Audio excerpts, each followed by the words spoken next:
Soy Nicolás Lúcar, estamos en el 95.5 de la FM en Lima y estamos en 65 ciudades a lo largo y ancho del país.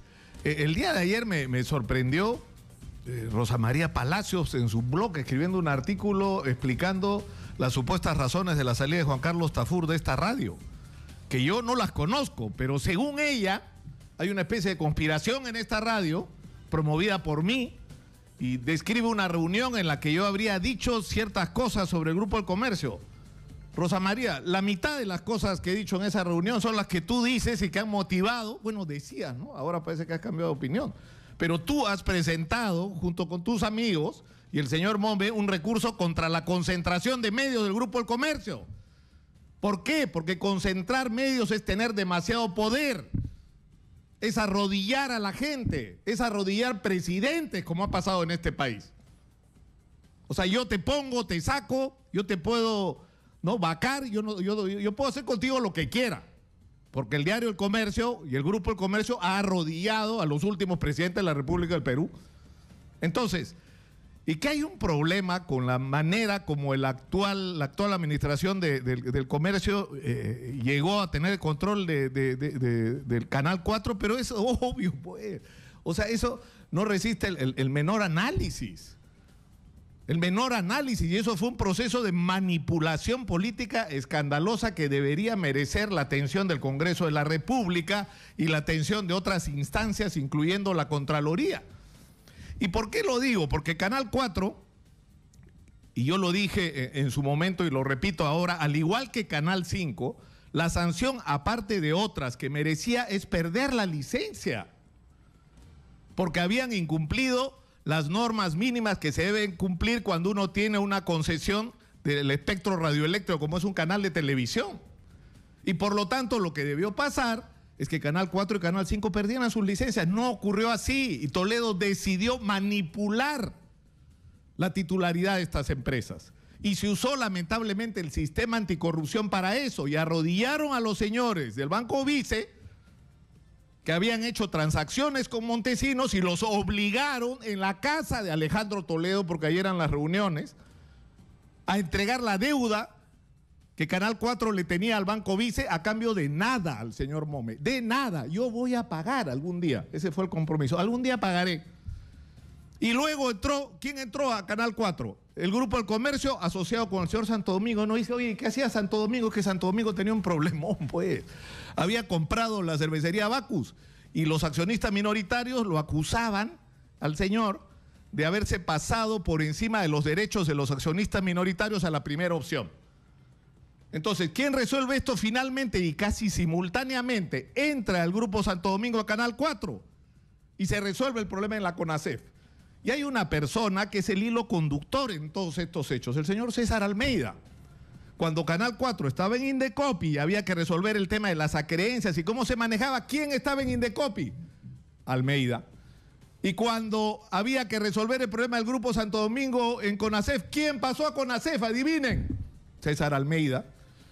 Entonces hay sobradas evidencias de que todo este proceso fue absolutamente manipulado. Absolutamente manipulado. Y eso no es insultar a nadie, sino reclamar, yo creo, un derecho elemental de los ciudadanos a estar informados sobre lo que ha ocurrido en su propio país, porque si con alguien coordinaba César Almeida todos los días fue como con Alejandro Toledo. Por culpa de Alejandro Toledo terminó preso el pobre hombre. Entonces yo creo que esto es una verdad que en algún momento se tiene que saber y alguien tiene que tener el coraje de enfrentarla, pero el problema es que en el Perú todo el mundo le tiene miedo al Grupo del Comercio o sirve a los intereses del Grupo del Comercio. Exitosa. Y esto no tiene absolutamente nada que ver. Yo hasta ahora no me entero por qué se fue el señor Juan Carlos Tafur.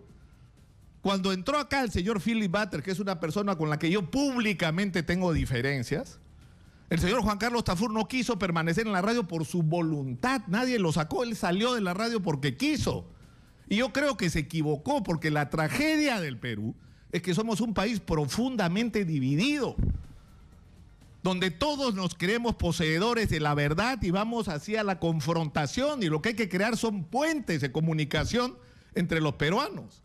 Y si Radio Exitosa tiene el valor extraordinario que tiene en este momento es que es la posibilidad de ser un espacio abierto para todos. Pienses lo que pienses, a mí nunca el señor Capuñay, y que me diga lo contrario Philip Batres, que me diga lo contrario el señor Tafur, que me diga lo contrario hasta Rosa María Palacios, que ha trabajado acá, ¿cuándo le dijeron lo que tenía que decir? Exitosa. Y este espacio extraordinario lo desperdició Juan Carlos, yo no sé por qué, porque estaba Batres. O sea, acá tienen que estar solo los que a mí me gusta cómo piensan. O sea, Batres piensa diferente, sí, pues. Y hay un montón de gente en el Perú que piensa como él. Y no tenemos derecho a excluirlo. O sea, sí tenemos derecho a exigirle, Philip, aguanta, ¿no? No te pases con los adjetivos, ¿no? Discrepa, pero con altura, ¿no? Y yo creo que Philip está, y lo ha demostrado, dispuesto a escuchar. Pero eso no nos pone de acuerdo, la diferencia que tenemos. O sea, esta discusión que hemos tenido todas estas semanas que Philip está acá sobre la ideología de género y sobre este tema, ha sido una discusión positiva porque nos ha permitido sacar aquellos puntos en que tenemos que entendernos con urgencia los peruanos. Pero, no sé, a mí me ha parecido muy irresponsable lo que ha dicho ayer Rosa María Palacios. Y además insinúa por ahí que yo tengo pasado. Si algo se ha ventilado en este país, Rosa María, ha sido mi pasado. A mí me gustaría que se ventile el tuyo. Porque a mí me has tildado de fujimorista, pero yo nunca cobré. Yo cobraba en el canal en el que trabajaba, dicho sea de paso, en el que me den plata hasta el día de hoy. Pero yo no trabajé para el Consejo de Ministros. Yo te pregunto, ¿tú trabajaste para la PCM de Fujimori, sí o no? Y cobraste. Tú trabajas, y la gente no se acuerda, porque hay gente muy joven, ¿no?, que la sigue. Pero había un canal, ¿cómo se llamaba? Cable Canal de Noticias, ¿no es cierto? Que es el canal de cable que el gobierno creó para enfrentar al canal N. Ya. ¿Yo trabajé en ese canal? No. ¿Tú trabajaste en ese canal, Rosa María, sí o no? O sea, trabajaste en el canal que Fujimori, Montesinos y su entorno en ese momento decidieron hacer para contrapesar Canal N. ¿Por qué no nos explicas cómo era tu trabajo ahí? ¿Cuál era el sentido y el objetivo de ese canal? ¿Ah? ¿Quién pagaba los sueldos en ese canal? Porque tú eres una persona inteligente, o sea, tú no eres una persona como Héctor Chumpitaz, ¿no? Que es una persona ingenua y que es una leyenda del fútbol peruano al que todos deberíamos honrar. ¿Y por qué nombro a Héctor Chumpitaz? Porque acá hay un tercer asunto que tú deberías responder, Rosa María. Y es el tema de la campaña del señor Juan Carlos Hurtado Miller para la alcaldía de Lima. Era el candidato de Fujimori y Montesinos. Y el señor Héctor Chumpitaz, héroe del fútbol nacional, tuvo que pasar la vergüenza de estar 3 años de su vida en detención domiciliaria por haber recibido dinero para apoyar su candidatura como regidor. Y yo le creo a Héctor Chumpitaz que él no sabía que el dinero podía tener un origen ilegal. ¿Por qué? Porque Chumpi es una persona sana, exitosa. Es una persona ingenua, es una persona que no tiene dobleces. Pero Rosa María, de esa bolsa que recibió Chumpitaz, tú recibiste, porque tú asesoraste la campaña de Juan Carlos Hurtado Miller. Y yo quisiera saber cuántos días estuviste presa o en detención domiciliaria. ¿Por qué Héctor Chumpitaz recibió ese maltrato y tú no? Cuando recibieron dinero de la misma bolsa. Porque en el Perú hay 2 justicias. Por eso. Y porque eso se tiene que acabar. Y yo creo que no sé, tenemos un problema bien serio con algunas personas que no tienen historia o que han construido una historia de sí mismas que no tiene que ver con la realidad. Todas las explicaciones que yo tenía que dar sobre los errores que como ser humano he cometido, porque yo hago cosas, entonces como hago cosas y me arriesgo, me equivoco y aprendo de mis errores y trato de ser una persona mejor, y creo que a los 63 años, que es lo que tanto le interesa a Philip Batres, ¿cuántos años tengo? Bueno, yo tengo 63 años y me siento mejor persona de la que era hace 10. No porque no haya cometido errores, porque aprendí de ellos. Pero cuando uno oculta su historia, como haces tú, Rosa María, no aprende nada. No aprende nada. Y yo te hago una última pregunta. ¿Por qué no me ayudas a preguntarle a Chicho Mome dónde están sus videos con Vladimiro Montesinos? Él dice que en los videos con Vladimiro Montesinos se registran conversaciones sobre la guerra con Ecuador. Yo no te creo, Chicho. Yo no te creo.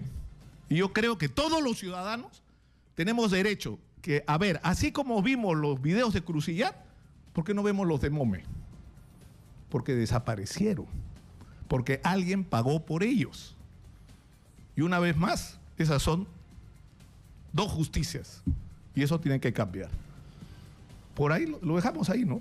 Por ahora. Exitosa. Ahora, yo insisto, sinceramente, me parece tan alucinante esa versión de la salida de Juan Carlos Tafur del diario. La de la radio la sé porque él no quiso estar acá porque estaba filibate. Yo creo que se equivocó. Pero se quedó en el diario. ¿Por qué se fue del diario? No lo sé. Pregúntenselo a él, pregúntenselo al señor Capuñay. Yo no lo sé, no lo conozco. No veo a Juan Carlos Tafur hace semanas, meses, de que se fue de la radio. No lo veo, no tengo ningún contacto con él. Entonces me parece muy irresponsable pretender atribuirme algún cargo o algún papel en esta historia. Simplemente, no sé, vamos a hablar del Papa mejor.